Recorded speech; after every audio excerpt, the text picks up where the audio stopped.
हे साईं, मैं आपकी चरण वंदना कर आपसे शरण की याचना करता हूँ, क्योंकि आप ही इस अखिल विश्व के एकमात्र आधार हैं। यदि ऐसी धारणा लेकर हम उनका भजन पूजन करें तो निश्चित है कि हमारी समस्त इच्छाएं शीघ्र पूर्ण होंगी और हमें अपने परम लक्ष्य की प्राप्ति होगी। श्री साईं सच्चरित्र जी के प्रथम अध्याय का पाठ कर रही हूँ। गेहूँ पीसने की घटना और गेहूँ पीसने का आशय। श्री हेमाड पंत ने मूल ग्रंथ का प्रारंभ श्री गणेश, सरस्वती, त्रिदेवों, कुल देवता, माता पिता, ऋषि मुनियों की वंदना से किया है। उसके बाद क्रमशः श्री साईं सच्चरित्र के विभिन्न अध्यायों का वर्णन किया गया है। उसे सार रूप में उन्हीं के भावानुरूप यहाँ प्रस्तुत किया जा रहा है। गेहूँ पीसने की घटना।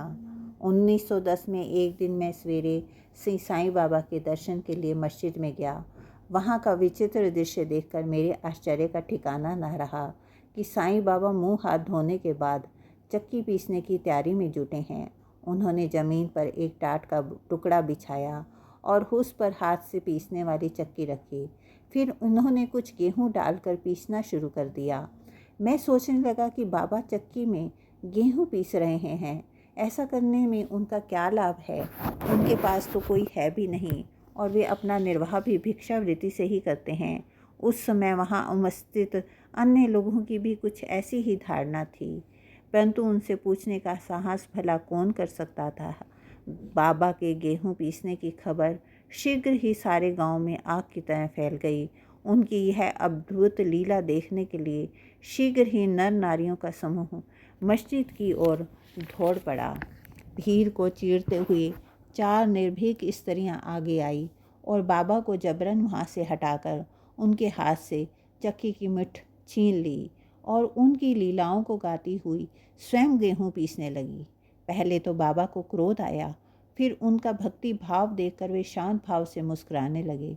गेहूँ पीसते पीसते उन स्त्रियों के मन में ऐसा भाव आया कि बाबा के ना तो घर द्वार है, ना ही इनके कोई बाल बच्चे हैं तथा ना ही कोई देख रेख करने वाला ही है। वे स्वयं भिक्षावृत्ति द्वारा ही अपना निर्वाह करते हैं, अतः उन्हें भोजन आदि के लिए आटे की भला क्या आवश्यकता है। बाबा तो परम दयालु हैं, हो सकता है वह यह आटा हम सब लोगों में ही बांट दे। इन्हीं विचारों में मग्न गीत गाते गाते उन्होंने सारे गेहूँ पीस डाले। तब उन्होंने चक्की को हटाकर आटे के 4 बराबर हिस्से कर लिए और अपना अपना हिस्सा लेकर वहाँ से जाने लगी। अभी तक शांत मुद्रा में निमग्न बाबा उसी क्षण क्रोधित होकर अपशब्द कहने लगे। स्त्रियों, क्या तुम पागल हो गई हो? तुम किसके बाप का माल हड़प कर ले जा रही हो? क्या किसी कर्जदार का माल है जो इतनी आसानी से उठा कर लिए जा रहे हो? अच्छा, अब एक काम करो कि इस आटे को ले जाकर गांव की मेड़ में बिखेर आओ। मैंने शिरडी वासियों से पूछा, जो कुछ बाबा ने अभी किया है उसका वास्तव में क्या अर्थ है।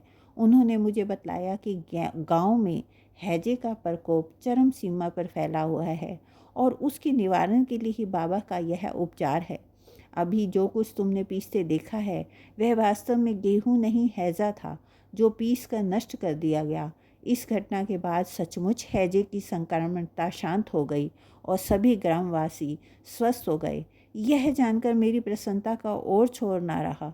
मेरी जिज्ञासा जाग गई। मैं स्वयं से ही प्रश्न करने लगा कि आटे और विशुचि का हैजा रोग का भला पारस्परिक संबंध क्या है, इनका सूत्र कैसे मिले। घटना समझ में आने वाली नहीं लगती। अपने मन की संतुष्टि हेतु इस मधुर लीला का मुझे 4 शब्दों में महत्व अवश्य प्रकट करना चाहिए। लीला पर चिंतन करते हुए मेरा हृदय प्रफुल्लित हो गया और इस प्रकार बाबा का जीवन चरित्र लिखने की मुझे प्रेरणा मिल गई।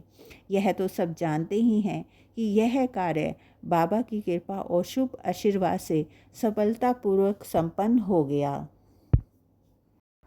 गेहूँ पीसने का आशय। शिरडी के लोगों ने इस गेहूँ पीसने की घटना का जो अर्थ लगाया वह तो प्राय ठीक ही है, परंतु इसके अतिरिक्त मेरे विचार से कोई दूसरा अर्थ भी है। वह यह है कि बाबा शिरडी में 7 वर्षों तक रहे और इस अवधि में उन्होंने गेहूँ पीसने का कार्य प्राय नित्य ही किया। पीसने का आशय गेहूं से नहीं, वरन अपने भक्तों के पापों, दुर्भाग्यों, मानसिक तथा शारीरिक तापों को नष्ट करने से था। उनकी चक्की के 2 पार्टों में से ऊपर का पार्ट भक्ति और नीचे का पार्ट कर्म था। चक्की की मुठ जिसे पकड़कर वह पीसते थे, वह था ज्ञान। बाबा का ऐसा दृढ़ विश्वास था कि जब तक मनुष्य के मन की प्रवृत्तियाँ, आसक्ति, घृणा और अहम भाव नष्ट नहीं हो जाते, जिनका नष्ट होना बड़ा मुश्किल है, तब तक ज्ञान और आत्मा की अनुभूति होना असंभव है। यह घटना निर्गुण संत कबीर दास जी की एक ऐसी घटना की याद दिलाती है। कबीर दास जी एक स्त्री को अनाज पीसते देखकर अपने गुरु से कहने लगे, मैं इसलिए रुदन कर रहा हूँ, जैसे अनाज चक्की में पीसा जाता है, उसी प्रकार मैं भी संसार सागर चक्की में पीसे जाने का पीड़ा अनुभव कर रहा हूँ। उनके गुरु ने उत्तर दिया कि घबराओ नहीं, चक्की के केंद्र में जो ज्ञान रूपी दंड है, उसको मजबूती से पकड़े रहो। जिस प्रकार तुम मुझे करते देख रहे हो, उससे दूर मत जाओ, बस केंद्र की ओर बढ़ते रहो।